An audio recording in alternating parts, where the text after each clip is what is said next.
Assalamualaikum warahmatullahi wabarakatuh. Di video kali ini saya akan memberikan kunci jawaban tema 6 kelas 5 subtema 2 pembelajaran 5 pada halaman 119, 120, 122, dan 123. Baik, langsung saja kita menjawab di halaman 119. Ayo menulis. Buatlah daftar hal-hal penting yang kamu temui pada setiap paragraf di dalam bacaan. Gunakan tabel berikut untuk menuliskannya.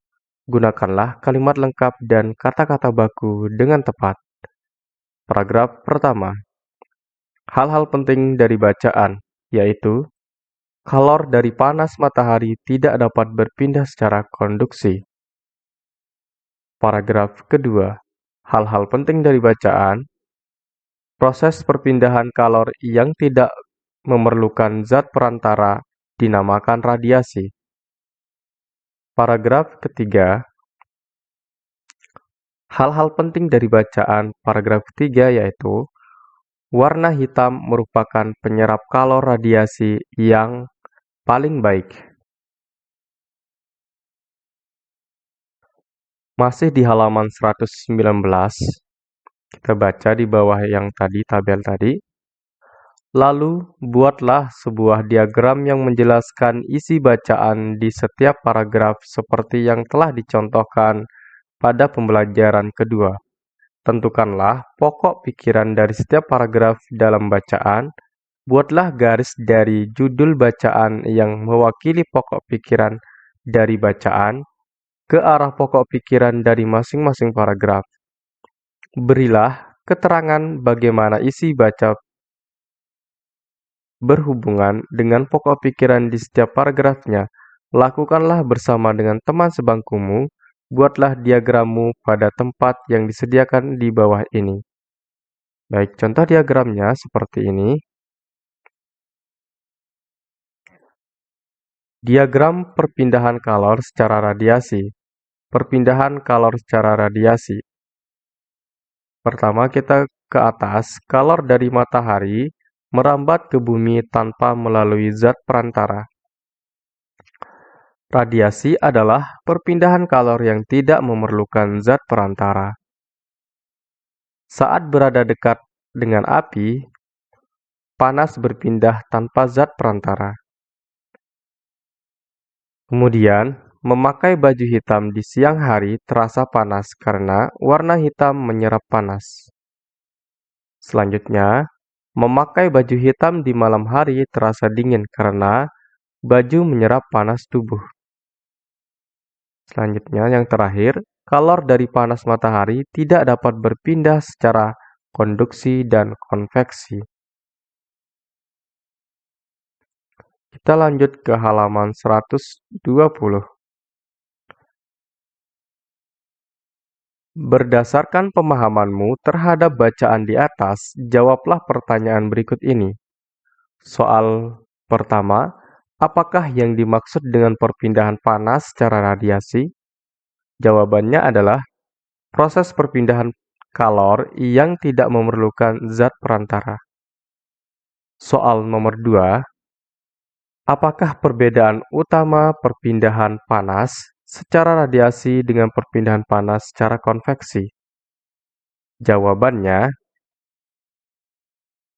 perbedaannya adalah jika perpindahan panas secara radiasi tidak memerlukan zat perantara, sebaliknya jika perpindahan panas secara konveksi memerlukan zat perantara.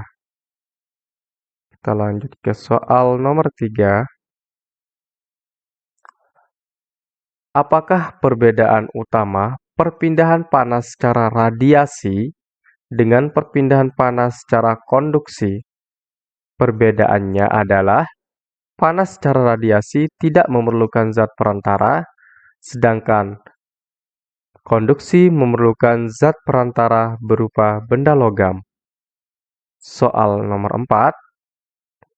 Jelaskan paling sedikit 3 contoh perpindahan panas secara radiasi yang kamu ketahui. Jawabannya, api unggun, panas dari api kompor, dan panas matahari. Masih di halaman 120.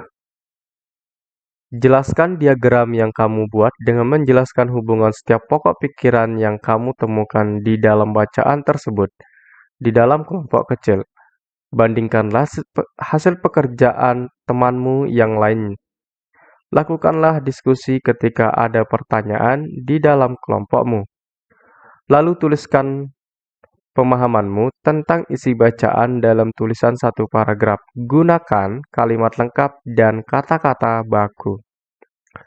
Baik, jawabannya, kalor dari matahari merambat ke bumi tanpa melalui zat perantara. Proses perpindahan kalor yang tidak memerlukan zat perantara dinamakan radiasi. Contoh peristiwa radiasi adalah ketika dekat dengan api unggun, panas dari api unggun berpindah secara radiasi. Warna hitam merupakan penyerap kalor radiasi paling baik.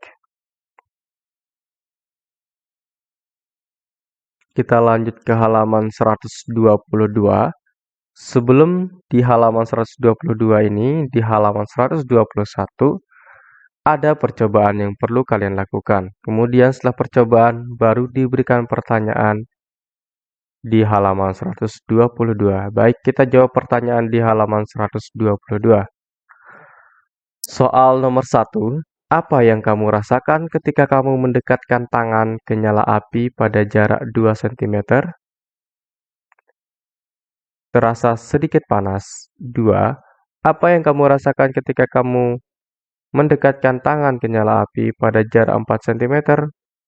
Terasa hangat.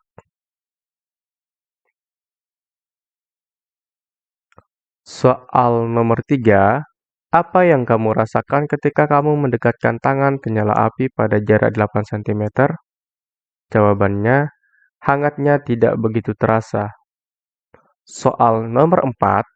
Bagaimana panas dari nyala api bisa kamu rasakan? Jawabannya, karena terjadinya perpindahan panas dari api ke suhu yang rendah. Lanjut ke soal nomor 5.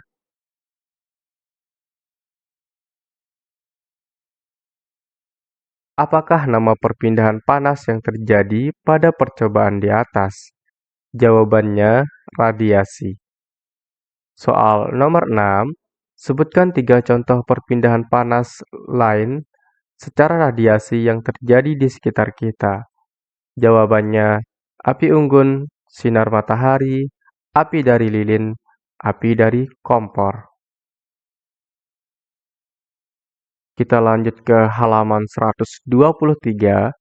Di halaman 123 ada kesimpulan. Apa kesimpulan dari percobaan yang kamu lakukan? Kesimpulannya adalah kalor dapat merambat atau berpindah ke objek atau tempat lain tanpa memakai perantara. Perpindahan kalor tersebut dinamakan dengan perpindahan kalor secara radiasi. Semakin jauh jarak dari sumber kalor, maka efek atau akibat dari kalor tersebut makin sedikit. Baik, begitu saja untuk kunci jawaban di pembelajaran 5 kali ini. Semoga bermanfaat untuk kita semua. Saya ucapkan banyak terima kasih telah menonton sampai selesai. Jangan lupa dibagikan ke teman-teman kalian, agar teman-teman kalian juga mendapatkan jawaban yang seperti ini dan mendapatkan nilai tinggi. Saya ucapkan banyak terima kasih. Assalamualaikum warahmatullahi wabarakatuh.